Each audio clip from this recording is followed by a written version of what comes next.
ایک تو ناشکرا ہے جو ملا ہے اس پہ یہ شکر ادا نہیں کرتا، حالانکہ اگر وہ شکر ادا کرے، رب کا وعدہ ہے کہ اگر تم شکر ادا کرو گے میں اور زیادہ دوں گا۔ ایک تو یہ شکر نہیں کرتا، اور دوسرا یہ ہے کہ دولت کی محبت اس کے رگو ریشہ میں رچ بس گئی ہے۔ بلکہ اللہ تعالیٰ نے ان بد نصیب لوگوں کی کہانی بیان کرتے ہوئے کہا جو دولت کو مقصود ہی بنا بیٹھے، الذی جمع مالا وعدد، یہ وہ بد نصیب لوگ ہیں جو مال کو جمع کرتے ہیں اور گنتے رہتے ہیں، بار بار حساب کرتے ہیں۔ الذی جمع مالا وعدد، مال کو جمع کیا، وعدد، اور بار بار اس کو گنتے رہے، اتنے ہو گئے، اب اتنے ہو گئے۔ اللہ کلا لینبذن فی الحطام، پہلے شرف میں الذی جمع مالا وعدد یحسب ان مالہ اخلد، یہ گمان کرتے ہیں کہ ہمارا مال ہمیں لافانی کر دے گا، مال کی کثرت سے ہم محفوظ ہو جائیں گے اور ہمارا کچھ نہیں بگڑے گا، دولت اتنی ہوگی تو ہم ہر طرح سے حفاظتوں کے ساتھ میں آ جائیں گے، ہمارا مال ہمیں لافانی کر دے گا۔ یحسب ان مالہ اخلد، اللہ تعالیٰ نے فرمایا کلا، ایسا ہرگز نہیں ہے، یہ تمہاری بھول ہے کہ مال تمہیں لافانی کر دے گا، مال تمہیں مرنے نہیں دے گا، مال تمہیں محفوظ کر لے گا، کلا، ایسا ہرگز نہیں ہے، بلکہ کیا ہے، لَيُنبَذَنَّ فِي الْحُطَمَةِ، ہم تمہیں پکڑ کے آگ میں ڈال دیں گے۔ لَيُنبَذَنَّ کے لفظ پہ اگر غور کیا جائے تو عربی میں جب ان کا جوتا پرانا ہو جاتا تو پرانا جوتا جب پہننے کے بھی قابل نہ رہتا تو اس کو اتار کے ایسے حقارت سے پہنتے اور اس کے لیے لفظ استعمال کرتے، نبذت النال، میں نے جوتا پھینک دیا، وہ جوتا جو پاؤں میں ڈالنے کے بھی قابل نہ رہے اور اتنا پرانا ہو جائے کہ اس کو اب جو ہے وہ مزید مرمت بھی نہ کروانا ممکن ہو، تو اس کو پھر پھینکا جاتا ہے اور پھر اس کو وہ حقارت سے پھینکتے ہیں، اور وہ جوتا چلتے ہوئے تنگ کرتا ہے تو پھر اس کو اتار کے حقارت سے رب پھینک دیتے ہیں، تو اس کے لیے لفظ بولتے ہیں نبذت النال، میں نے جوتا پھینک دیا، حقارت سے پھینکنے کو نبض کہتے ہیں۔ اور یہی لفظ اللہ تعالیٰ جل شانہ نے فرمایا کلا لینبذن فی الحطمہ، اے اہل عرب، جس طرح تم جوتا پرانا حقارت سے پھینکتے ہو، ہم حقارت سے تمہیں آگ میں ڈال دیں گے۔ کلا لینبذن فی الحطمہ، یہ ان مالداروں کی کہانی ہے جنہوں نے مال کو اپنا معبود بنا لیا، مال کو اپنا مقصود بنا لیا، مال مال مال، ہر قدر پامال کر دی، ہر قدر کی قربانی دے دی مال کے بدلے، اور مال ہی ان کا مقصود بن گیا، اور یہ سمجھے کہ یہ مال جو ہے وہ ان کو لافانی کر دے گا، ان کو مرنے نہیں دے گا، ان کے لیے حفاظتی حصار بن جائے گا۔ کلا لینبذن فی الحطمہ وما ادراک ما الحطمہ، اللہ فرماتا ہے جانتے ہو جس حطمہ میں، جس آگ میں تمہیں ڈالا جائے گا وہ آگ کیا ہے؟ مل حطمہ، کیا تمہیں پتا ہے وہ حطمہ کیا ہے؟ پھر خود فرمایا نار اللہ الموقدۃ التی تطلع علی الافئدہ، یہ اللہ کی جلائی ہوئی آگ ہے جو دل کھا جائے گی، جو کلیجے چاٹ جائے گی۔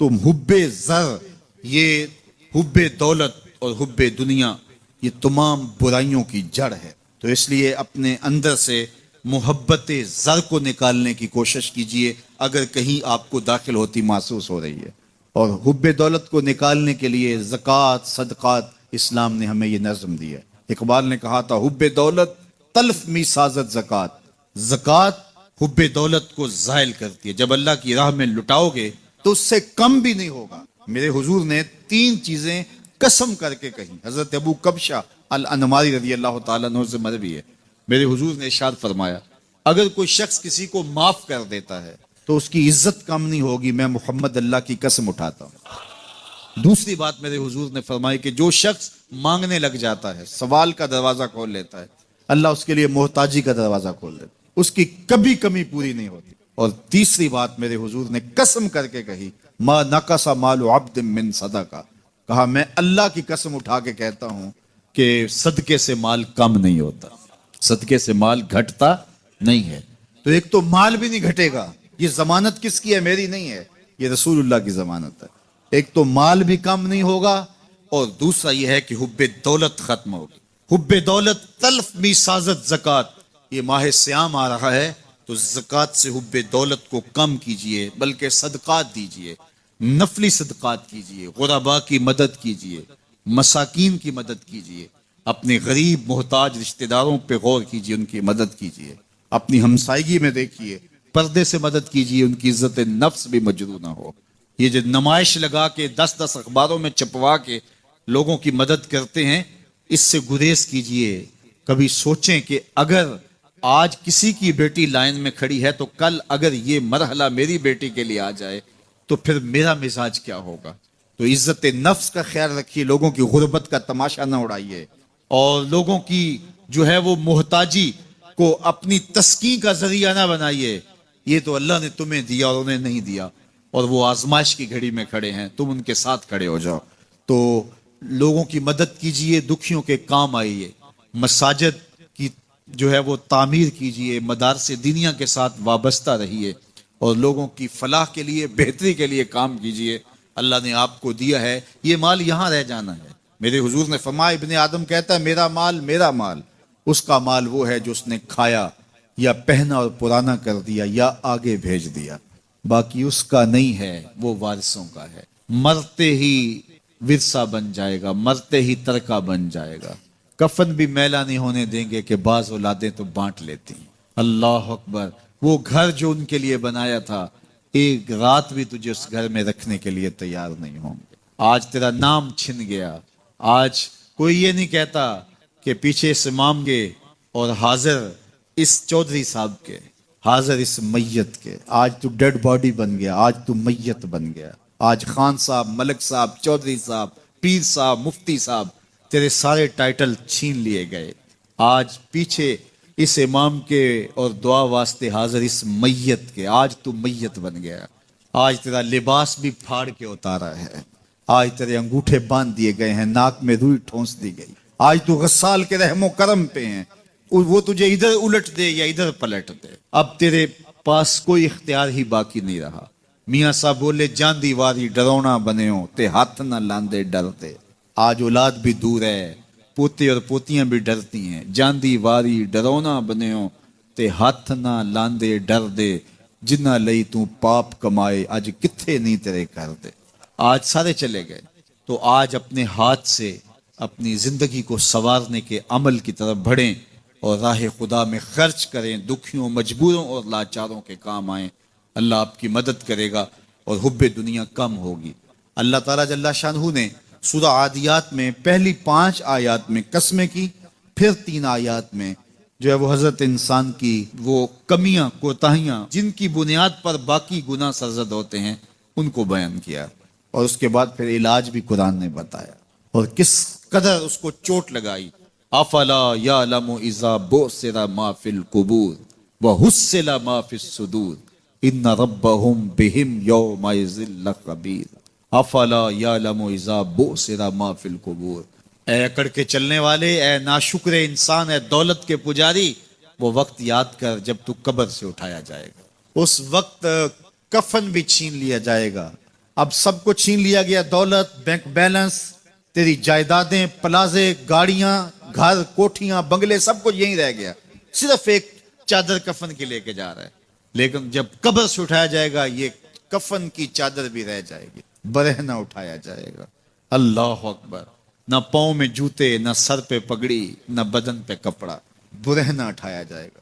سیدہ عائشہ رضی اللہ تعالیٰ عنہ نے سنا تو کانپنے لگی، عرض کی حضور قبر سے برہنہ اٹھائے جائیں گے تو ایک دوسرے سے حیا نہیں آئے گی؟ فرمایا عائشہ معاملہ اس سے بھی آگے ہے، کسی کو ہوش ہوگی تو حیا آئے گی، ہوش اڑے ہوئے ہوں گے، خوف قیامت طاری ہوگا، قبروں سے یوں لوگ اٹھائے جائیں گے۔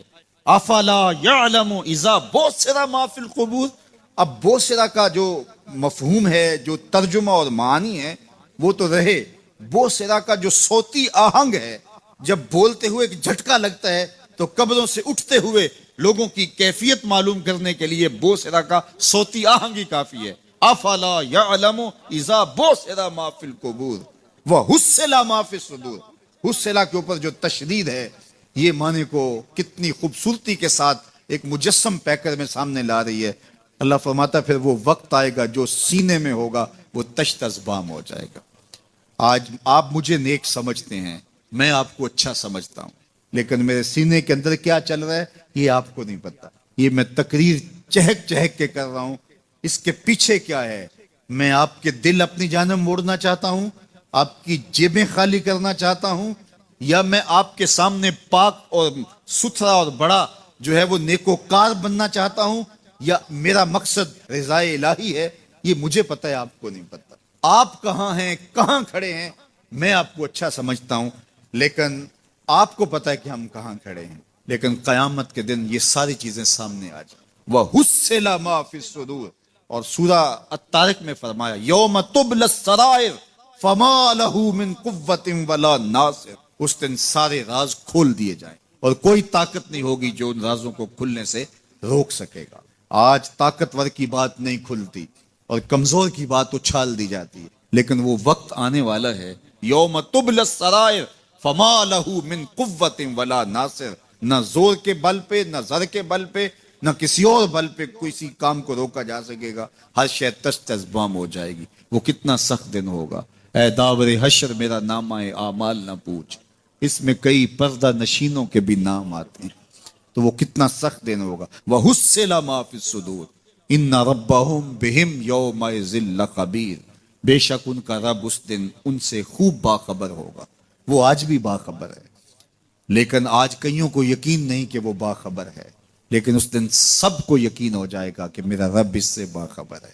جب پرانی تصویریں چلنا شروع ہو جائیں گی، جب ساری ویڈیو سامنے آ جائے گی، زندگی میں جو کیا، تنہائی میں، اعلانیہ، خفیہ، جہاں جہاں جو کیا، داد عیش دی، سب کچھ تشت ازبام ہوگا، سب کچھ جو ہے وہ سکرین پہ چل رہا ہوگا، کوئی چیز بھی تشت ازبام ہونے سے نہیں رہ جائے گی، تو پھر بندہ کہے گا اوہو یہ تو سب میرے مالک کو پتا تھا، لوگوں کی نظروں سے چھپ سکا، رب کی نگاہوں سے تو نہیں چھپ سکا، اس کی نگاہوں سے کون چھپ سکتا ہے؟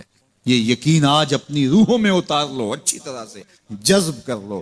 گناہوں سے بچنے کا اکسیر نسخہ ہے یہ یقین کہ میرا رب مجھے دیکھ رہا ہے۔ یہ یقین جب روح میں جم جائے، خیالوں میں اتر جائے، اعتقاد کا پختہ حصہ بن جائے، پھر بند کوٹڑی میں بھی جرم نہیں ہو سکتا کہ میرا مالک تو مجھے دیکھ رہا ہے۔ آپ دیکھتے نہیں کہ جب ساتوں دروازے بند کر کے بت کے اوپر موٹا کپڑا ڈال کے زلیخا بولی ہے تلک یوسف اب تو آ جاؤ نا، اب تو کوئی نہیں دیکھ رہا، قال معاذ اللہ، تو جناب یوسف نے کہا میں اللہ کی پناہ میں آتا۔ اللہ اکبر، تو دروازے بند کر کے لوگوں کی نظروں سے چھپ گئی ہے، اور بے نور آنکھیں رکھنے والے اس پتھر کے بت سے بھی حیا کرتی ہے اور اس پہ بھی پردہ ڈال لیا ہے۔ جب تو اس جھوٹے خدا سے حیا کرتی ہے، میں سچے خدا سے حیا کیوں نہ کروں جو ساتویں کوٹھڑی میں بھی دیکھتا ہے۔ اتنی روشنیاں برسی کہ گناہ کا تصور بھی محال ہو، تو یہ یقین کہ میرا اللہ مجھے دیکھ رہا ہے، یہ انسان کی زندگی میں نظم پیدا کر۔ آنے والا موسم ماہ سیام رمضان المبارک، یہ ہماری زندگی کے اندر یہ نور داخل کرتا ہے کہ میرا اللہ دیکھ رہا ہے۔ کڑکتی دھوپ، برستی گرمی، زباں کانٹا، ہونٹ خشک، گلا خشک، دروازہ مکفل، ٹھنڈا پانی دستیاب، لیکن ایک گھونٹ بھی حلق سے نیچے نہیں اتارتے کہ میرا اللہ دیکھ رہا ہے۔ وضو کرتے بھی احتیاط کرتے ہیں کہ میرا اللہ مجھے دیکھ رہا ہے۔ کرتے ہیں کہ نہیں کرتے؟ یہ نور ملتا ہے کہ نہیں ملتا؟ اس کو پھر جذب کر لینا چاہیے تاکہ یہ زندگی میں چھا جائے، کیونکہ جو رمضان میں دیکھتا ہے وہ غیر رمضان میں بھی دیکھتا ہے۔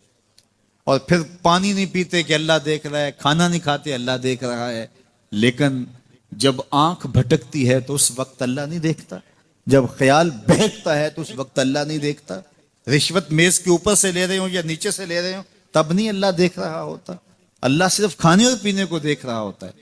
یہ جو ایک نور آیا ہے اس کو جذب کر لیں، پوری زندگی میں پھیلا لیں، تو اسی لیے رمضان تقوی بانٹتا ہے، روزہ تقوی بانٹتا ہے، زندگی میں نور اور روشنیاں بھر دیتا ہے۔ باپ اپنے بیٹے کو کوئی بات کہے تو سعادت مند بیٹے کو غور سے وہ بات سننی چاہیے۔ استاد یا شیخ اپنے شاگرد کو کوئی بات کہے تو اسے غور سے اس بات کو سماعت کرنا چاہیے، چونکہ کہنے والا اس کا بزرگ ہے، لیکن وہ بزرگ، وہ شیخ، وہ استاد اگر ساتھ قسم بھی کرے تو پھر اور زیادہ مضمون کی اہمیت ہو جاتی ہے کہ یہ کوئی اہم مضمون تھا جس سے قبل قسم کی جا رہی۔ اب یہاں جو ارشاد فرمایا جانے لگا ہے اس سے قبل میرے رب نے رب ہو کے قسم کی ہے۔ میرا مالک تو یوں بھی کہہ دیتا تو کافی تھا، لیکن مضمون اتنا اہم ہے کہ اس کو بیان کرنے سے قبل میرے رب نے قسم کی، اور پھر قسم بھی ایک نہیں کی 5 قسمیں کی. والعادیات ضبحا، قسم ہے ان گھوڑوں کی جب وہ تیز دوڑیں تو ان کے سینوں سے آواز نکلتی ہے. راہ حق میں جہاد کے لیے جب گھوڑے دوڑتے ہیں تو ان کے سینوں سے نکلنے والی آواز اللہ کو کتنی محبوب ہے کہ ان گھوڑوں کی قسم کی. فالموریات قدحا، اور وہی گھوڑے جب برق رفتاری سے دوڑتے ہیں اور پتھریلی زمین میں جب ان کا گزر ہوتا ہے تو ان کے پاؤں سے لگی ہوئی کھریوں کے ٹکرانے سے پتھروں سے جو شرارے نکلتے ہیں، اللہ فرماتا ہے کہ میں ان گھوڑوں کی قسمیں کرتا ہوں کہ جن کے پاؤں سے لگی ہوئی کھریوں کے ٹکرانے سے پتھروں سے شرارے نکلے. پھر ارشاد فرمایا فالمغیرات صبحا، اور وہ گھوڑے صبح کے وقت جب حملہ آور ہوتے ہیں اور دشمن کے لشکروں کو تاخت و تاراج کرتے ہیں تو ان حملہ آور ہونے والے گھوڑوں کی قسم. فَأَثَرْنَ بِهِ نَقْعًا، اور جب وہ حملہ آور ہوتے ہیں تو ان کی سموں سے گرد اڑتی ہے تو اللہ فرماتا ہے وہ گرد اڑانے والے گھوڑوں کی قسم. پھر ارشاد فرمایا فَوَسَطْنَ بِهِ جَمْعًا، اور وہ بہادر اور دلیر گھوڑے اپنے سوار کو لے کر کے جب دشمن کے قلب میں گھس جاتے ہیں اور جتھوں پر حملہ آور ہوتے ہیں تو مجھے گھوڑوں کی یہ ادا بھی اچھی لگتی ہے تو مجھے ان گھوڑوں کی قسم. تو 5 قسمیں کی. قسم ہے ان گھوڑوں کی جو دوڑتے ہیں تو ان کے سینوں سے آواز نکلتی ہے. قسم ہے ان گھوڑوں کی کہ جب وہ پتھریلی زمین سے گزریں تو ان کے پاؤں سے لگی ہوئی کھریوں کے ٹکرانے سے پتھروں سے جو شرارے نکلیں. قسم ہے مجھے ان گھوڑوں کی جو لشکروں کو تاخت و تاراج کریں. قسم ہے ان گھوڑوں کی جب وہ حملہ آور ہوں تو گرد اڑے. اور قسم ہے ان گھوڑوں کی جو لشکروں کے کلیجے چیر دیں اور آگے بڑھ جائیں اور دشمنوں کے جتھوں پہ حملہ آور ہوں. تو ان 5 قسم کے گھوڑوں کی میرے رب نے قسم کی. اللہ اکبر. میرے مالک ذات کے گھوڑے اور تو ان کی قسمیں کرے تو کہا کہ یہ گھوڑے میرے محبوب کے غلاموں کے ہیں. اللہ اکبر. محبوب کے غلاموں کے گھوڑوں کے پاؤں سے لگی ہوئی کھریوں کے ٹکرانے سے پتھروں سے جو شرارے نکلے رب کو وہ بھی پسند ہیں. ذرا غور تو کیجئے. تو ذات کے گھوڑے بھی ہوں لیکن نسبت محبوب سے ہو تو وہ گھوڑے بھی اچھے لگتے ہیں. اچھا ذرا آگے آ جائیے. ذات کا کتا ہے لیکن ولیوں کے سنگ جڑ گیا. اللہ نے اس کتے کا ذکر قرآن میں کیا بلکہ اس کے بیٹھنے کے سٹائل کو بیان کیا. وَكَلْبُهُمْ بَاسِطٌ ذِرَاعَيْهِ بِالْوَسِيدِ، ان کا کتا غار کے دھانے پہ اپنے بازوؤں کو پھیلا کے بیٹھا ہے. غار کی دہلیز پر بیٹھنے والے کتے کی حیت جلوس کو، اس کے بیٹھنے کے سٹائل کو قرآن نے بیان کیا. مالک اس میں ہمارے لیے کیا ہدایت ہے؟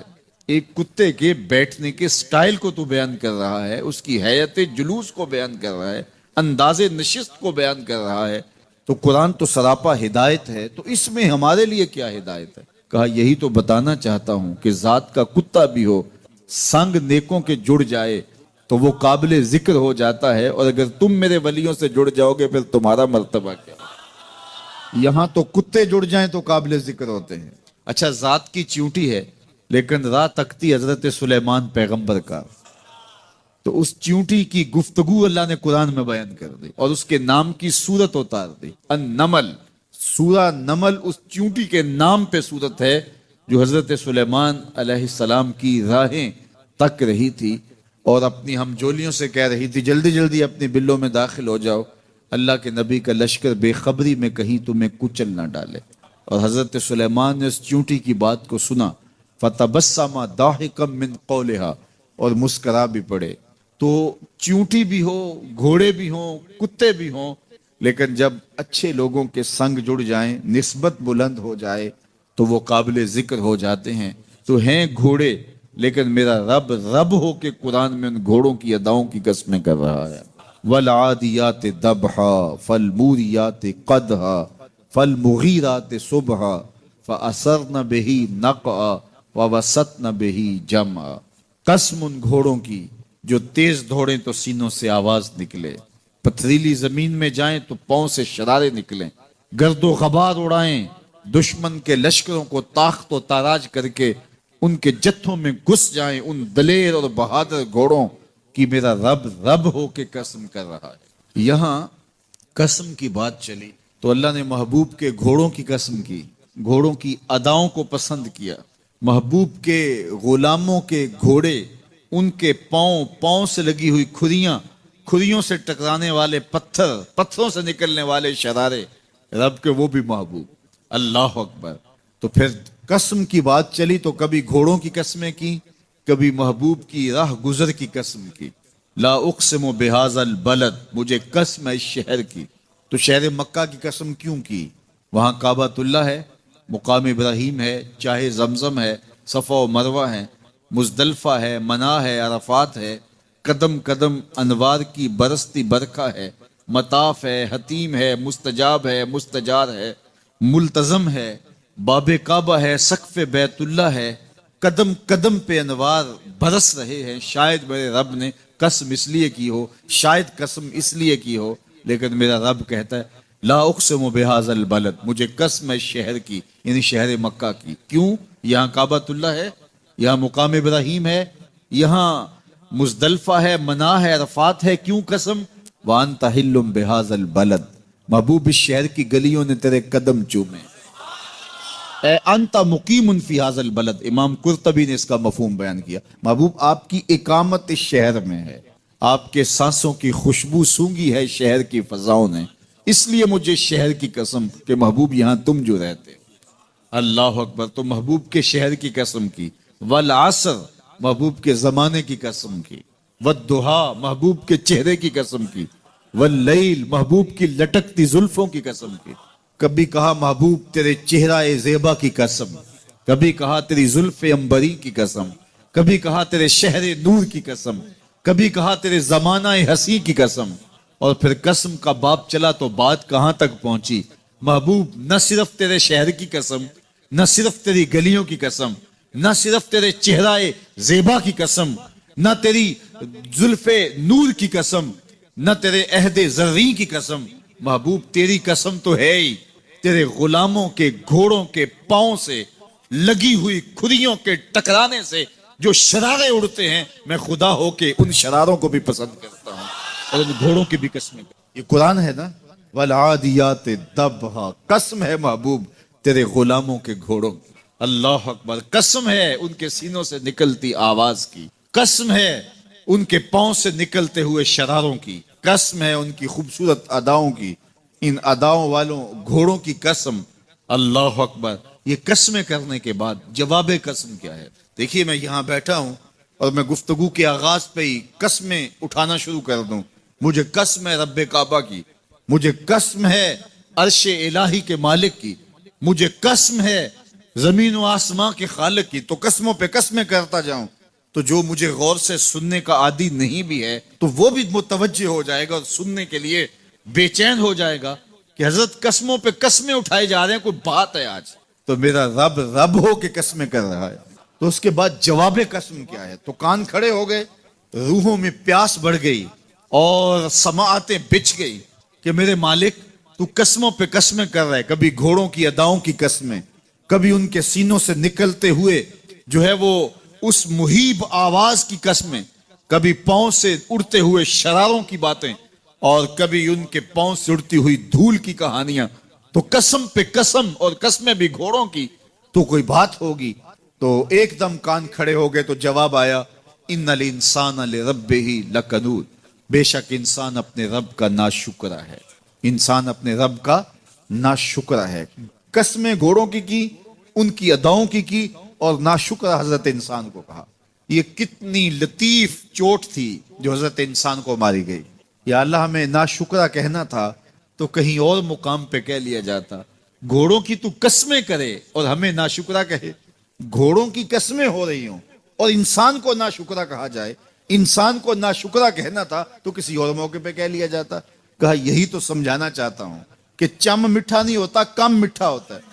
تو ذات کے گھوڑے بھی ہوں لیکن کام کریں تو مجھے وہ بھی اچھے لگتے ہیں، اور تم انسان بنے ہو، نقوش بڑے اچھے ہیں، قدے رانا رکھتے ہو، جھیل جیسی آنکھیں ہیں، اور تم چلتے ہو تو قیامت چلتی ہے، لیکن مجھے تم اچھے نہیں لگتے۔ اگر تم ناشکرے ہو. یہ ہیں ذات کے گھوڑے لیکن میرے محمد عربی کے غلاموں کے غلام ہیں, مجھے اچھے لگے. تو وہ چم نہیں دیکھتا, وہ کم دیکھتا ہے. تو ذات کے گھوڑے بھی ہوں لیکن نسبت ہو میرے حضور سے, نسبت میرے رسول سے ہو تو رب کو وہ اچھے لگتے ہیں. تو کہا والعادیات ضبحا فالموریات قدحا فالمغیرات صبحا فأثرن به نقعا فوسطن به جمعا ان الانسان لربه لکنود. بے شک انسان اپنے رب کا ناشکرہ ہے. اللہ اکبر. پھر فرمایا وَإِنَّهُ عَلَى ذَلِكَ لَشَهِيدٌ. اس پر کسی دلیل کی ضرورت نہیں ہے کہ یہ ناشکرہ ہے, یہ خود اس کا گواہ ہے. ذرا اپنے اندر اتر کے دیکھے کہ یہ کھڑا کہاں ہے, یہ کس قدر نعمتیں پانے کے باوجود شکوے کی زبان کھولے رکھتا ہے. یہ ناشکرہ ہر وقت اس کی نعمتوں کی ناشکری کرتا رہتا ہے. جتنی نعمتیں اس کو عطا کی, اس کو تو ہم نے جو چمکتی روشن آنکھیں دی ہیں, اس کو بولتی زبان بخشی ہے, خوبصورت چہرہ دیا ہے, قد رانا بخشا ہے, اس کو دماغ دیا ہے, دماغی قوتیں عطا کی ہیں, اور اس کو سننے والے کان دیے, اس کی زبان پہ ذائقے رکھ دیے, نظام انہضام, نظام تنفس, کیا کیا نہیں سے عطا کیا. لیکن ہر وقت یہ ناشکری کے کلمات ہی بولتا رہتا ہے. میرے پاس یہ بھی نہیں, یہ میرے پاس یہ بھی نہیں, میرے پاس یہ بھی نہیں. دیکھیں اس کے پاس کیا کیا اس کے مالک نے عطا کیا. تو یہ ہر وقت ناشکری. اور پھر جوں جوں ہم قیامت کے قریب ہوتے چلے جا رہے ہیں, ناشکری بڑھتی چلی جا رہی ہے. میں کوئی بہت لمبی عمر نہیں رکھتا, لیکن مجھے آج سے 35 سال پہلے کے حالات کی ہوش ہے, اور جو میرے سے زیادہ عمر میں ہیں وہ اس سے پہلے کے حالات جانتے ہیں. تو میرا بنیادی طور پہ ایک دیہات سے تعلق ہے, تو میں اچھی طرح جانتا ہوں کہ لوگوں کے پاس جو آج کچھ ہے وہ آج سے 35-40 سال پیچھے نہیں تھا. بالخصوص دیہاتوں کے اندر لوگوں کے پاس 1 یا 2 جوڑے ہوتے تھے اور انہیں بار بار پہنتے تھے. کسی شادی یا بیاہ کے موقع پہ جانا ہوتا تو بعض اوقات کسی سے وہ لباس یا جوتے مانگ کے لے کے جاتے. مجھے اچھی طرح یاد ہے کہ اس زمانے میں لوگ اپنے کندھے پر ایک کپڑا رکھا کرتے تھے, اور شادی پر اگر کسی نے جانا ہوتا تو جس کا کپڑا بہت اچھا ہوتا تو اس سے وہ مانگ لیا کرتے تھے کہ میں نے ذرا شادی پہ جانا ہے. بڑے بھائی کے جوتے پہن لیا کرتے تھے, اور اسی طرح گزر ہوتا تھا. کبھی کوئی شکوہ زبان میں پیدا نہیں ہوا تھا, اور لوگوں کے شکستہ سے کچے گھر ہوتے تھے, اور گھر کے صحن میں ایک درخت ہوتا تھا, دوپہر وہاں کاٹ لیتے تھے. اکثر لوگ دوپہر کا کھانا تیار نہیں کرتے ہوتے تھے, دودھ پی کر کے ہی گزارا کر لیتے تھے. صبح کو ناشتہ اور شام کو کھانا ہوتا تھا, لیکن اس کے باوجود اللہ کا شکر کیا کرتے تھے. یہ پچھلے دن میں گزرا تو دیکھا کہ بچے کھیل رہے ہیں اور غبارے پھوڑ رہے ہیں, اور جب غبارہ پھٹتا ہے نا تو بچے خوش ہوتے ہیں, کہے لگاتے ہیں. پھر دوسرا غبارہ ہے وہ اس سے کھیلنے لگ جاتے ہیں, اور پھر جب وہ پھٹتا تو پھر خوش ہوتے ہیں. تو میں ذرا رک گیا اور اس منظر کو دیکھنے لگا, اور پھر میں نے کہا کہ غبارہ پھٹتا ہے تو یہ بچے خوش ہوتے ہیں, لیکن جب ہمارا زمانہ ہوتا تھا, جب ہم بچے تھے تو غبارہ پھٹتا تھا, ہم رونے لگ جاتے تھے, چونکہ کھیل ہی ختم ہو جاتا تھا. ایک ہی غبارہ ہوتا تھا 5-6 بچوں کے پاس, اور غبارہ پھٹ گیا تو کھیل ختم, تو سارے رونے لگ جاتے تھے. اور اب یہ غبارے پہ غبارہ پھوڑ رہے ہیں اور خوش ہو رہے ہیں, تو کہاں سے کہاں ہم آ پہنچے. لیکن اس زمانے میں اگر کسی سے پوچھا جاتا, لوگ پیدل سفر کرتے اور لباس بھی پورے نہ ہوتے, تو جب کسی سے پوچھا جاتا کیا حال ہے تو وہ لمبا ہاتھ کر کہتا ہے اللہ کا شکر ہے. اس کی باڈی لینگویج بتاتی تھی کہ وہ اس کا رواں رواں اللہ کا شکر ادا کر رہا ہے. تو اس کا لہجہ بتاتا تھا, اس کا انداز بتاتا تھا کہ وہ اللہ کا شکر کس گہرائی قلب سے کر رہا ہے. تو وہ کہتے ہیں اللہ کا شکر ہے. اور آج جب کہ اتنی نعمتیں لوگوں کو میسر ہیں, اتنا کچھ نصیب ہے, عالی نصب گھروں میں رہتے ہیں, لمبی لمبی گاڑیاں ہیں, سہولتیں ہیں, آسودگیاں ہیں, آسائشیں ہیں, مالی آسودگی ہے, رہائشی آسودگی ہے, کھانے پینے کے وافر سامان ہیں, ٹیبل پہ اتنے کھانے لگے ہوئے ہوتے ہیں کہ باری نہیں آتی کھانے کی, اور اس قدر لباس ہے کہ موسم گزر جاتا ہے اور بعض لباس بدلنے کی باری نہیں آتی. لیکن اس کے باوجود کسی سے پوچھے جناب کیا حال ہے, آسودہ حال شخص سے بھی پوچھیں تو وہ بھی بڑے آہستگی سے کہتا ہے بس چل ہی رہا ہے. تو وہ زمانہ تھا کہ جب لوگوں کے پاس کچھ تھا نہیں تو لمبا ہاتھ کر کے کہتے تشکر کا لہجہ کتنا دل آویز تھا, اللہ کا شکر ہے. اور آج کہتے بس گزر ہو ہی رہی ہے, بس چل ہی رہا ہے. تو ناشکری بڑھتی چلی جا رہی. اتنا کچھ ہونے کے باوجود جو ہے وہ ان کا بھی چل ہی رہا ہے. تو کہا ان الانسان لربہ لکنود، بے شک انسان اپنے رب کا ناشکر ہے. اتنی نعمتیں کھانے کے باوجود، اتنی دولتیں سمیٹنے کے باوجود، اتنی عزتیں پانے کے باوجود، اتنی آسائشیں حاصل کر چکنے کے باوجود، دولت کے اتنے انبار رکھنے کے باوجود، اس کی زبان بولتے ہوئے کتنے بخل سے کام لیتی ہے کہ بس گزر اوقات ہو ہی رہی ہے. اور میاں تیرے رب نے تجھے اتنا کچھ دیا، یہ دولتیں، یہ دولتوں کے انبار، یہ آسودگیاں، یہ بہاریں، یہ سب کچھ نہ ہوتا، تجھے زندگی بخش دی تھی، اس کا ہی شکر تیرے اوپر واجب تھا. اللہ اکبر. اللہ نے حضرت انسان کو یہ جو کچھ دیا ہے، کتنی چیزیں ہیں ہمیں پتہ بھی نہیں کہ وہ نعمت ہے، لیکن اللہ نے ہمیں عطا کی. دنیا کا ایک امیر ترین شخص تھا اناسس، تو اس کے یہ آنکھوں کے جو پپوٹے تھے یہ کام کرنا چھوڑ گئے. ہمیں کبھی اس کا احساس بھی نہیں ہوا کہ یہ کوئی نعمت ہے. آٹومیٹک سسٹم میرے رب نے لگایا ہے، ادھر تنکا اڑا ادھر آنکھ بند ہو. لیکن اس کو مسئلہ کیا ہوا کہ یہ پٹھے اس کے ختم ہو گئے اور وہ اپنی مرضی سے آنکھیں نہیں بند کر سکتا تھا. ڈاکٹر سلوشن ٹیپ لگا کے آنکھیں کھول دیتا اور جب اس نے سونا ہوتا تو وہ بند کر دیتا. دنیا کے امیر ترین لوگوں میں سے ایک نام تھا. تو کسی نے اس سے پوچھا کہ تیری زندگی کی سب سے بڑی خواہش؟ اس نے کاش اپنی آنکھیں اپنی مرضی سے کھول سکوں. کہا اس کے لیے تجھے کوئی قیمت لگانی پڑے تو کتنے پیسے لگا سکتا ہے؟ کہا ساری دولت لگ جائے، کاش میں اپنی آنکھیں اپنی مرضی سے کھول سکوں. مجھے یہ بتائیے کہ حضرت انسان کو کیا کچھ نہیں اللہ نے دیا. یہ لعاب ہے نا، لعاب ہم روز تھوکتے ہیں، یہ مقدار سے کچھ کم ہو جائے تو بولنے میں دقت، نظام خراب. یہ جو لعاب ہمارے منہ میں آتا ہے جو ہم تھوک دیتے ہیں، یہ قدرتی گریس ہے جو بولنے میں مدد دیتی ہے، نظام کو ٹھیک رکھتی. اور اگر یہ لعاب کم ہو جائے مقدار سے تو نظم خراب ہو جائے. اللہ اکبر. تو ہم نے کبھی سوچا کہ یہ بھی نعمتیں ہیں؟ باقی روشن آنکھیں، چمکتا چہرہ اور زور آور ہاتھ، چوڑی چھاتی، دھڑکتا دل، اور کہتے ہیں اس دماغ کا اگر کمپیوٹر تیار کیا جائے تو نیو یارک شہر سے بڑا ایک بکریاں چرانے والے شخص کے دماغ کا کمپیوٹر بنے. یہ حضرت انسان کو اللہ نے اتنا کچھ دیا ہے اور پھر اس کو نعمتیں دی، عزتیں دی، جائیدادیں، زمینیں، لمبی لمبی گاڑیاں، عالی نسب پلازے، کتنا کچھ دیا. پھر خوبصورت اولادیں دی، کیا تسکین قلب کے لیے رکھا اس نے. تو اس کے باوجود بھی یہ کہہ رہا ہے بس چل رہا ہے، گزر اوقات ہو رہی ہے. ان الانسان لربہ لکنود. انسان اپنے رب کا کتنا ناشکر ہے. اس نے کیا کچھ اسے عطا کیا، کیا کچھ عطا کیا، لیکن یہ شکر کا کلمہ بھی نہیں بولتا، بخل سے کام لیتا ہے. تو کہا یہ ناشکر ہے اور اس پر کوئی خارج سے دلیل لانے کی ضرورت بھی نہیں ہے. وَإِنَّهُ عَلَىٰ ذَلِكَ لَشَهِيدٌ. اور یہ خود اس پہ گواہ ہے. ذرا اپنے اندر اتر کے دیکھے تو یہ کتنا بخل کرتا ہے شکر ادا کرنے میں، اسے خود سمجھ آ جائے گی. وَإِنَّهُ لِحُبِّ الْخَيْرِ لَشَدِيدٌ. اور اس کی ایک خصلت یہ ہے کہ یہ دولت کی محبت میں بڑا سخت ہے. دولت کی محبت یہ بہت زیادہ اپنے سینے میں پال چکا ہے اور یہ دولت اس کی محبوبہ بن گئی ہے. دولت تو اس کی ضرورت ہونی چاہیے تھی لیکن اس نے اس کو اپنی محبوبہ بنا لیا. وَإِنَّهُ لِحُبِّ الْخَيْرِ لَشَدِيدٌ. اس کو محبت زر شدت سے ہو گئی ہے. سویر سے شام تک اس کا وظیفہ ہی یہی ہے. اس کی زندگی کے اندر منصوبے یہ چلتے ہیں. اللہ نے اتنا نوازا ہوا ہے، اس کی ساری زندگی آسودگی سے گزر سکتی ہے جتنا اس کے پاس موجود ہے، لیکن اس کے باوجود ہر وقت اس کے دماغ کے فیتے پہ یہی چلتا ہے اور یہی کہانی چلتی ہے، یہ زیادہ کیسے ہو، یہ زیادہ کیسے ہو، یہ زیادہ کیسے ہو. اس اضطراب نے اس کو بے چین کر دیا ہے اور خواہش زر نے، حوث زر نے اس کا چین چھین لیا ہے اور اتنی محبت جاگزی ہوگی اس کے دل میں کہ اللہ کی محبت کے لیے اس کے دل میں جگہ ہی نہیں بچی. وَإِنَّهُ لِحُبِّ الْخَيْرِ لَشَدِيدٌ. اللہ اکبر. اب پہلے گھوڑوں کی اداؤں کی قسمیں کی، پھر اس کے بعد حضرت انسان کی یہ جو بڑی خامیاں تھی، جو خامیاں جڑ ہیں اس کی باقی خامیوں کی، ان کو بیان کیا.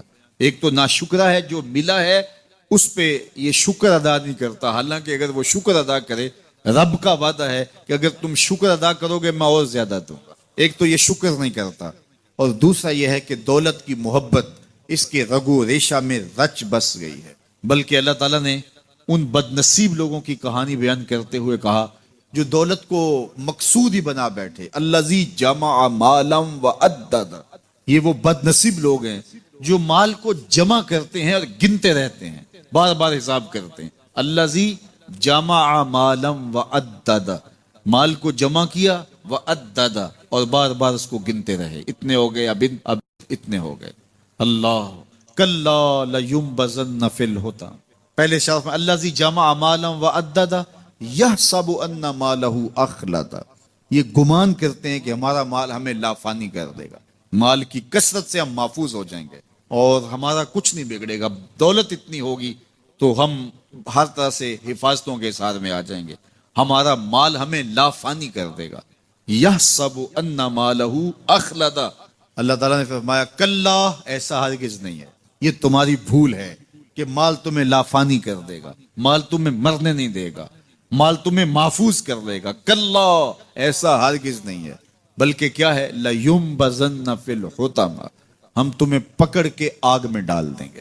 لَيُنبَذَنَّ کے لفظ پہ اگر غور کیا جائے تو عربی میں جب ان کا جوتا پرانا ہو جاتا تو پرانا جوتا جب پہننے کے بھی قابل نہ رہتا تو اس کو اتار کے ایسے حقارت سے پھینکتے اور اس کے لیے لفظ استعمال کرتے نبذت النال، میں نے جوتا پھینک دیا.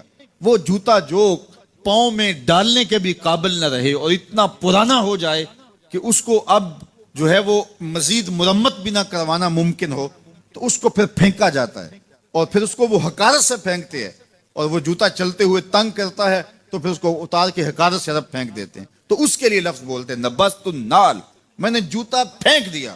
حقارت سے پھینکنے کو نبض کہتے ہیں، اور یہی لفظ اللہ تعالیٰ جل شانہ نے فرمایا کلا لینبذن فی الحطمہ.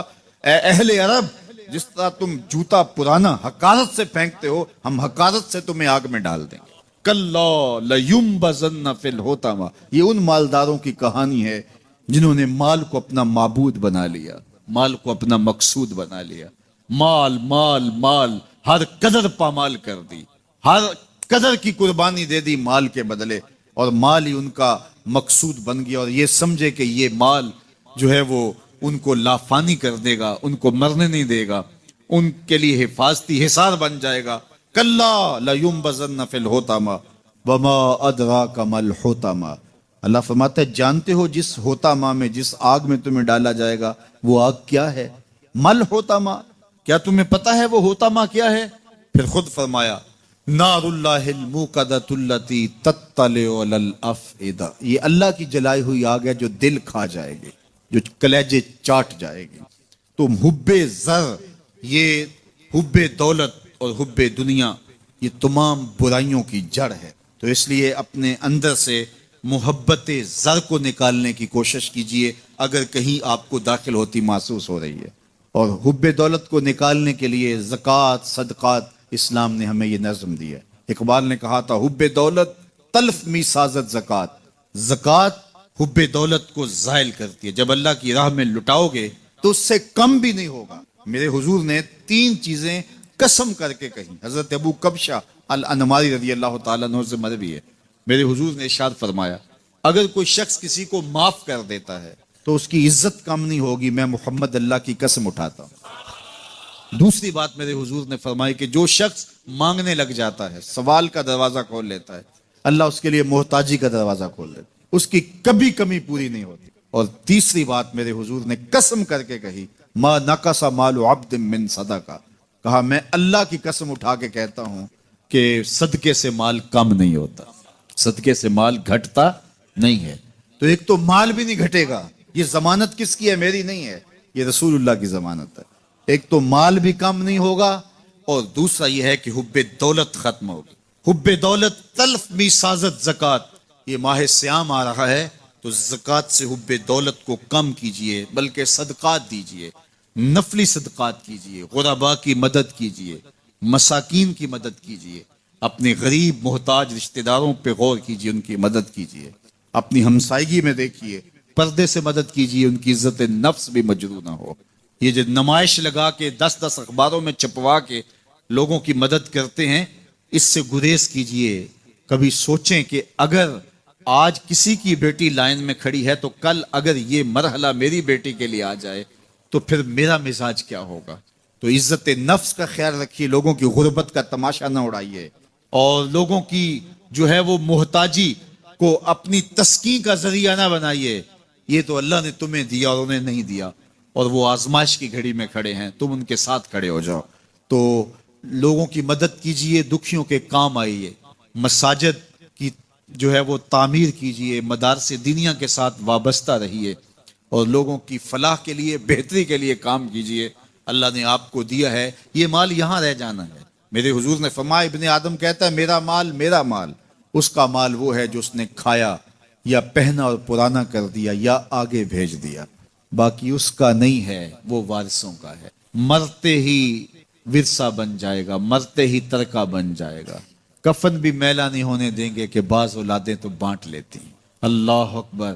وہ گھر جو ان کے لیے بنایا تھا, ایک رات بھی تجھے اس گھر میں رکھنے کے لیے تیار نہیں ہوں گے. آج تیرا نام چھن گیا. آج کوئی یہ نہیں کہتا کہ پیچھے اس امام کے اور حاضر اس چودھری صاحب کے, حاضر اس میت کے. آج تو ڈیڈ باڈی بن گیا, آج تو میت بن گیا. آج خان صاحب, ملک صاحب, چودھری صاحب, پیر صاحب, مفتی صاحب, تیرے سارے ٹائٹل چھین لیے گئے. آج پیچھے اس امام کے اور دعا واسطے حاضر اس میت کے, آج تو میت بن گیا. آج تیرا لباس بھی پھاڑ کے اتارا ہے.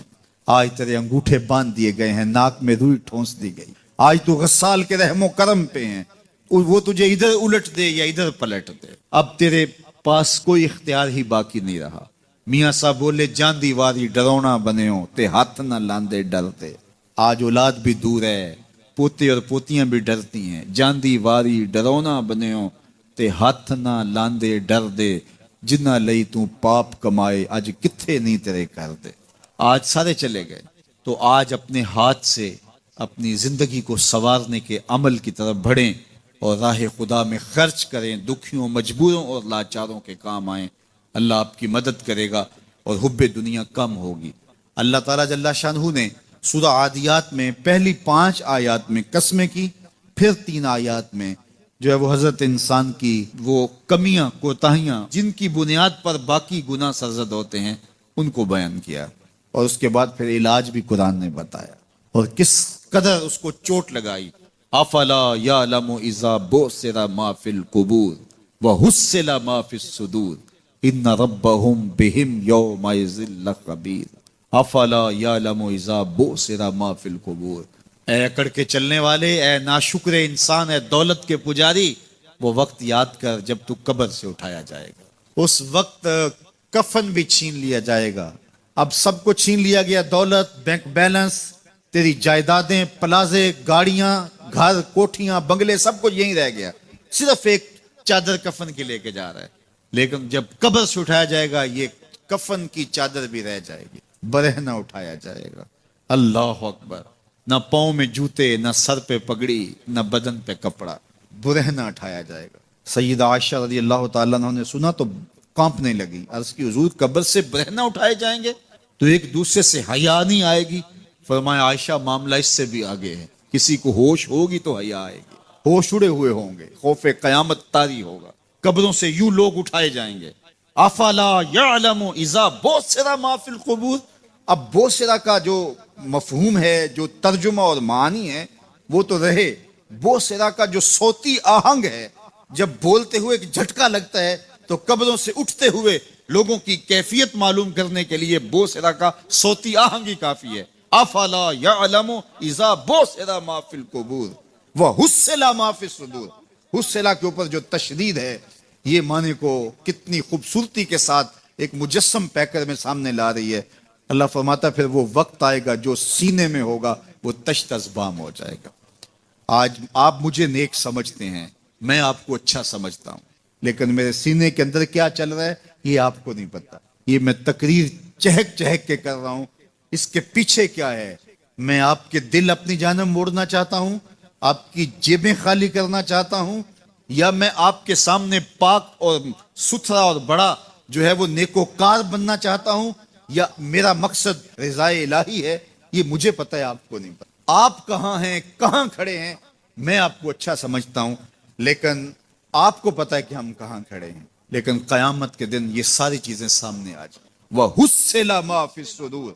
اور سورہ الطارق میں فرمایا, یوم تبل السرائر فما لہ من قوت ولا ناصر. اس دن سارے راز کھول دیے جائیں اور کوئی طاقت نہیں ہوگی جو ان رازوں کو کھلنے سے روک سکے گا۔ آج طاقتور کی بات نہیں کھلتی اور کمزور کی بات اچھال دی جاتی ہے، لیکن وہ وقت آنے والا ہے یوم تبل السرائر فما لہ من قوت ولا ناصر، نہ زور کے بل پہ، نہ زر کے بل پہ، نہ کسی اور بل پہ کسی کام کو روکا جا سکے گا، ہر شے تش تش بام ہو جائے گی۔ وہ کتنا سخت دن ہوگا۔ اے داور حشر میرا نامہ اعمال نہ پوچھ، اس میں کئی پردہ نشینوں کے بھی نام آتے ہیں، تو وہ کتنا سخت دن ہوگا۔ وَحُسِّلَ مَا فِي الصُّدُورِ إِنَّ رَبَّهُمْ بِهِمْ يَوْمَئِذٍ لَخَبِيرٌ، بے شک ان کا رب اس دن ان سے خوب باخبر ہوگا۔ وہ آج بھی باخبر ہے، لیکن آج کئیوں کو یقین نہیں کہ وہ باخبر ہے، لیکن اس دن سب کو یقین ہو جائے گا کہ میرا رب اس سے باخبر ہے۔ جب پرانی تصویریں چلنا شروع ہو جائیں گی، جب ساری ویڈیو سامنے آ جائے گی، زندگی میں جو کیا، تنہائی میں، اعلانیہ، خفیہ، جہاں جہاں جو کیا، داد عیش دی، سب کچھ تشت ازبام ہوگا، سب کچھ جو ہے وہ سکرین پہ چل رہا ہوگا، کوئی چیز بھی تشت ازبام ہونے سے نہیں رہ جائے گی۔ تو پھر بندہ کہے گا اوہو یہ تو سب میرے مالک کو پتا تھا، لوگوں کی نظروں سے چھپ سکا، رب کی نگاہوں سے تو نہیں چھپ سکا، اس کی نگاہوں سے کون چھپ سکتا ہے؟ یہ یقین آج اپنی روحوں میں اتار لو، اچھی طرح سے جذب کر لو۔ گناہوں سے بچنے کا اکسیر نسخہ ہے یہ یقین کہ میرا رب مجھے دیکھ رہا ہے۔ یہ یقین جب روح میں جم جائے، خیالوں میں اتر جائے، اعتقاد کا پختہ حصہ بن جائے، پھر بند کوٹھڑی میں بھی جرم نہیں ہو سکتا کہ میرا مالک تو مجھے دیکھ رہا ہے۔ آپ دیکھتے نہیں کہ جب ساتوں دروازے بند کر کے بت کے اوپر موٹا کپڑا ڈال کے زلیخا بولی ہے تلک یوسف اب تو آ جاؤ نا، اب تو کوئی نہیں دیکھ رہا، قال معاذ اللہ، تو جناب یوسف نے کہا میں اللہ کی پناہ میں آتا۔ اللہ اکبر، تو دروازے بند کر کے لوگوں کی نظروں سے چھپ گئی ہے، اور بے نور آنکھیں رکھنے والے اس پتھر کے بت سے بھی حیا کرتی ہے اور اس پہ بھی پردہ ڈال لیا ہے۔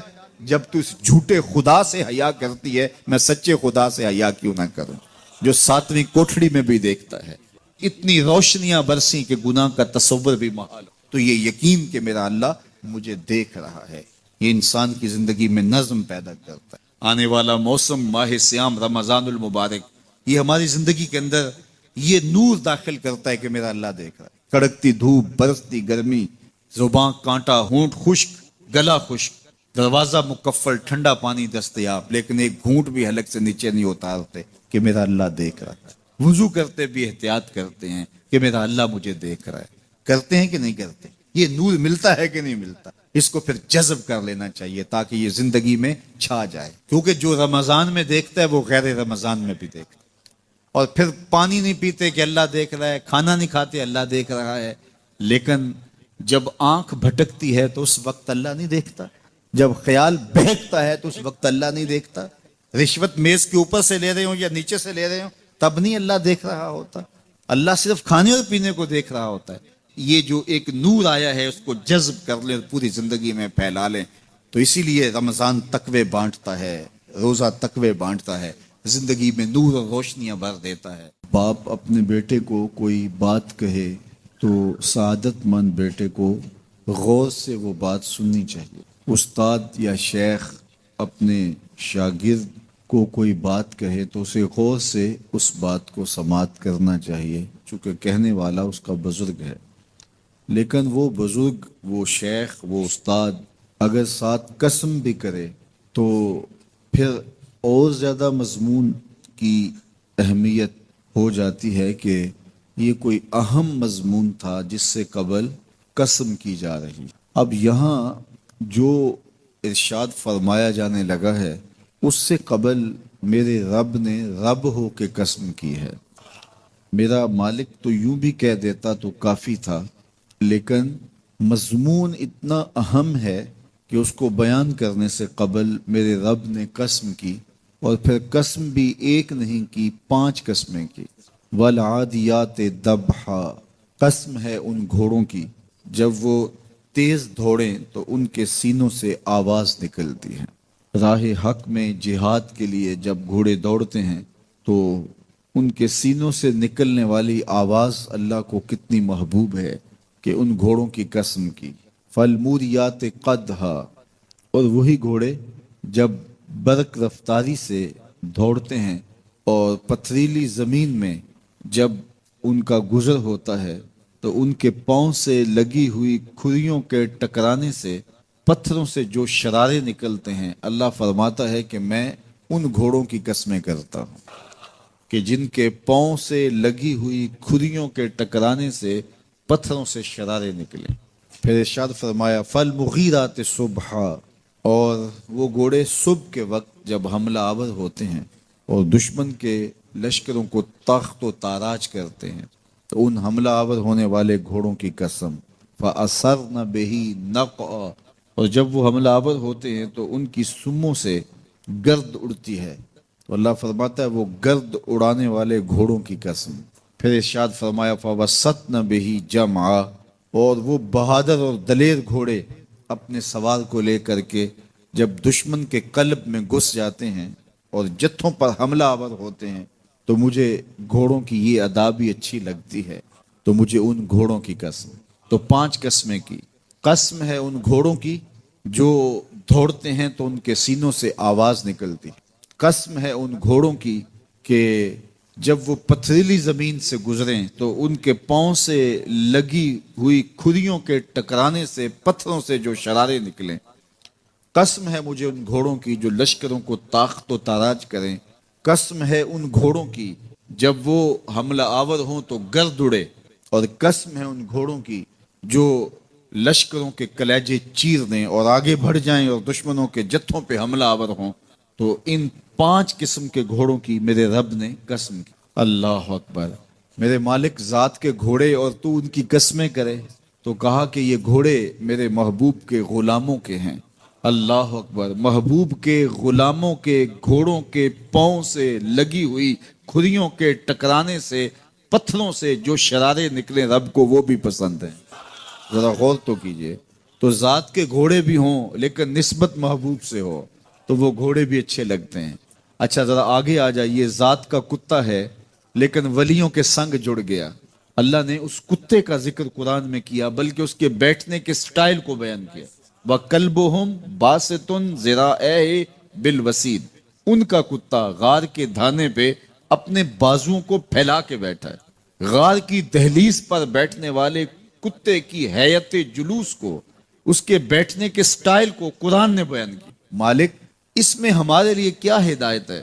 ایک کتے کے بیٹھنے کے سٹائل کو تو بیان کر رہا ہے، اس کی حیت جلوس کو بیان کر رہا ہے، انداز نشست کو بیان کر رہا ہے، تو قرآن تو سراپا ہدایت ہے، تو اس میں ہمارے لیے کیا ہدایت ہے؟ کہا یہی تو بتانا چاہتا ہوں کہ ذات کا کتا بھی ہو، سنگ نیکوں کے جڑ جائے تو وہ قابل ذکر ہو جاتا ہے، اور اگر تم میرے ولیوں سے جڑ جاؤ گے پھر تمہارا مرتبہ کیا؟ یہاں تو کتے جڑ جائیں تو قابل ذکر ہوتے ہیں۔ اچھا ذات کی چیونٹی ہے لیکن راہ تختی حضرت سلیمان پیغمبر کا، تو اس چیونٹی کی گفتگو اللہ نے قرآن میں بیان کر دی اور اس کے نام کی صورت اتار دی۔ النمل، سورہ نمل اس چیونٹی کے نام پہ صورت ہے جو حضرت سلیمان علیہ السلام کی راہیں تک رہی تھی اور اپنی ہم جولیوں سے کہہ رہی تھی جلدی جلدی اپنی بلوں میں داخل ہو جاؤ، اللہ کے نبی کا لشکر بے خبری میں کہیں تمہیں کچل نہ ڈالے۔ اور حضرت سلیمان نے اس چیونٹی کی بات کو سنا، فَتَبَسَّمَ ضَاحِكًا مِّن قَوْلِهَا، اور مسکرا بھی پڑے۔ تو چیونٹی بھی ہو، گھوڑے بھی ہوں، کتے بھی ہوں، لیکن جب اچھے لوگوں کے سنگ جڑ جائیں، نسبت بلند ہو جائے تو وہ قابل ذکر ہو جاتے ہیں۔ تو ہیں گھوڑے لیکن میرا رب رب ہو کے قرآن میں ان گھوڑوں کی اداؤں کی قسمیں کر رہا ہے۔ وَالْعَادِيَاتِ ضَبْحًا فَالْمُورِيَاتِ قَدْحًا فَالْمُغِيرَاتِ صُبْحًا فَأَثَرْنَ بِهِ نَقْعًا وَوَسَطْنَ بِهِ جَمْعًا۔ قسم ان گھوڑوں کی جو تیز دوڑیں تو سینوں سے آواز نکلے، پتھریلی زمین میں جائیں تو پاؤں سے شرارے نکلیں، گرد و غبار اڑائیں، دشمن کے لشکروں کو تاخت و تاراج کر کے ان کے جتھوں میں گھس جائیں، ان دلیر اور بہادر گھوڑوں کی میرا رب رب ہو کے قسم کر رہا ہے۔ یہاں قسم کی بات چلی تو اللہ نے محبوب کے گھوڑوں کی قسم کی، گھوڑوں کی اداؤں کو پسند کیا۔ محبوب کے غلاموں کے گھوڑے، ان کے پاؤں سے لگی ہوئی کھریوں سے ٹکرانے والے پتھروں سے نکلنے والے شرارے، رب کے وہ بھی محبوب۔ اللہ اکبر۔ تو پھر قسم کی بات چلی تو کبھی گھوڑوں کی قسمیں کی، کبھی محبوب کی راہ گزر کی قسم کی. لا اقسم بہذا البلد، مجھے قسم ہے اس شہر کی. تو شہر مکہ کی قسم کیوں کی؟ وہاں کعبۃ اللہ ہے، مقام ابراہیم ہے، چاہے زمزم ہے، صفا و مروہ ہے، مزدلفہ ہے، منا ہے، عرفات ہے، قدم قدم انوار کی برستی برکھا ہے، مطاف ہے، حتیم ہے، مستجاب ہے، مستجار ہے، ملتزم ہے، باب کعبہ ہے، سقف بیت اللہ ہے، قدم قدم پہ انوار برس رہے ہیں. شاید میرے رب نے قسم اس لیے کی ہو، شاید قسم اس لیے کی ہو، لیکن میرا رب کہتا ہے لا اقسم بہذا البلد، مجھے قسم ہے شہر کی، یعنی شہر مکہ کی. کیوں؟ یہاں کعبۃ اللہ ہے، یہاں مقام ابراہیم ہے، یہاں مزدلفہ ہے، منا ہے، عرفات ہے. کیوں قسم؟ وانت حل بہذا البلد، محبوب اس شہر کی گلیوں نے تیرے قدم چومے. اے انت مقیم فی ھذا البلد، امام قرطبی نے اس کا مفہوم بیان کیا. محبوب آپ کی اقامت اس شہر میں ہے، آپ کے سانسوں کی خوشبو سونگی ہے شہر کی فضاؤں نے، اس لیے مجھے شہر کی قسم کہ محبوب یہاں تم جو رہتے. اللہ اکبر. تو محبوب کے شہر کی قسم کی. والعصر، محبوب کے زمانے کی قسم کی. والضحا، محبوب کے چہرے کی قسم کی. واللیل، محبوب کی لٹکتی زلفوں کی قسم کی. کبھی کہا محبوب تیرے چہرہ زیبا کی قسم، کبھی کہا تیری زلف عنبری کی قسم، کبھی کہا تیرے شہر نور کی قسم، کبھی کہا تیرے زمانہ حسین کی قسم. اور پھر قسم کا باب چلا تو بات کہاں تک پہنچی؟ محبوب نہ صرف تیرے شہر کی قسم، نہ صرف تیری گلیوں کی قسم، نہ صرف تیرے چہرہ زیبا کی قسم، نہ تیری زلف نور کی قسم، نہ تیرے عہد زرعی کی قسم. محبوب تیری قسم تو ہے ہی تیرے غلاموں کے گھوڑوں کے پاؤں سے لگی ہوئی کھریوں کے ٹکرانے سے جو شرارے اڑتے ہیں، میں خدا ہو کے ان شراروں کو بھی پسند کرتا ہوں اور ان گھوڑوں کی بھی قسمیں. یہ قرآن ہے نا. والعادیات ضبحا، قسم ہے محبوب تیرے غلاموں کے گھوڑوں کی. اللہ اکبر. قسم ہے ان کے سینوں سے نکلتی آواز کی، قسم ہے ان کے